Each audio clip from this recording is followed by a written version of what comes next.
ঢাকা জেলার সাভার মডেল থানাধীন হেমায়েতপুর শ্যামপুর বাজার এলাকায় অভিযান চালিয়ে অপহৃত এক কিশোরীকে উদ্ধার করেছে সিরাজগঞ্জ র্যাব ১২ ও র্যাব ৪-এর অভিযানিক দল। সেই সাথে গ্রেপ্তার করা হয়েছে মোহাম্মদ রক্তিম নামের অপহরণকারীকে।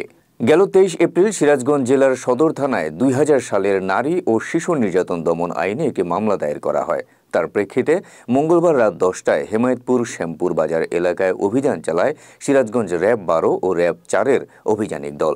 এ সময় অপহৃত সিরাজগঞ্জ জেলার তারাস থানার নওগাঁ গ্রামের মোহাম্মদ শাহিনের মেয়ে SM সুমাইয়া সহ প্রধান আসামি মোহাম্মদ রক্তিমকে গ্রেপ্তার করা হয়। গ্রেপ্তারকৃত আসামি মোহাম্মদ রক্তিম সিরাজগঞ্জ জেলার তারাস থানার পংরৌহালি গ্রামের মোহাম্মদ আফজাল হোসেনের ছেলে। গ্রেপ্তারকৃত আসামি এবং উদ্ধারকৃত ভিকটিমকে সিরাজগঞ্জ সদর থানার অফিসার ইনচার্জের কাছে হস্তান্তর করা হয়েছে।